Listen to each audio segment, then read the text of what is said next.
আসসালামু আলাইকুম।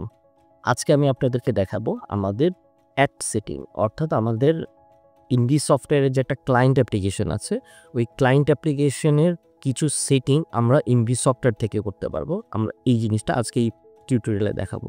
এটা খুব ছোট একটা পার্ট। তো এই অ্যাপ সেটিংয়ে আসার জন্য প্রথমে আমরা ঢুকবো হচ্ছে বাম পাশের মেনু থেকে সেটিংয়ের আন্ডারে অ্যাপ সেটিং। এখানে ঢোকার পর আমরা দেখব একটাই মেনু আছে। সেটিংয়ে যদি আমরা ঢুকি তাহলে আমরা এখানে জাস্ট ২ টা পার্ট দেখব। একটা হচ্ছে স্টক এবং আরেকটা হচ্ছে প্রাইস। এখানে ডিফল্ট ২ টাই ইনঅ্যাক্টিভ করা আছে। আমি এডিটে গেলে এটা অ্যাক্টিভ অথবা ইনঅ্যাক্টিভ যেটা ইচ্ছা করে যেতে পারবো। তো ২ টার পার্থক্যটা কি?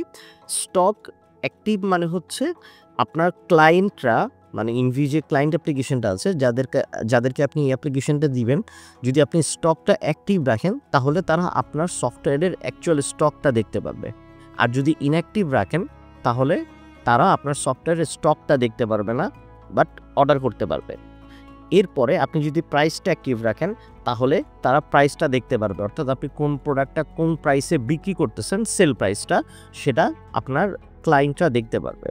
সো আপনারা যদি চান যে কোনো কিছুই দেখাবেন না, যে স্টকও দেখাতে চাচ্ছেন না বা প্রাইসও দেখাতে চাচ্ছেন না, আপনার ক্লায়েন্টরা শুধু আপনার প্রোডাক্ট দেখবে এবং ক্লায়েন্ট অ্যাপ্লিকেশন থেকে অর্ডার করবে, ইন দ্যাট কেস আপনারা শুধু স্টক এবং প্রাইস দুটোই ইনঅ্যাক্টিভ রাখবেন।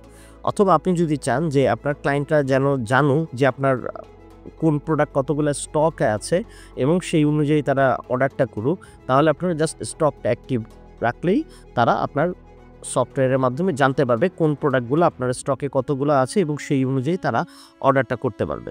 এই হচ্ছে আমাদের ইনভি ক্লায়েন্ট সেটআপ, যেটা আপনারা ইনভি সফটওয়্যারের মাধ্যমে করতে পারবেন। ধন্যবাদ সবাইকে।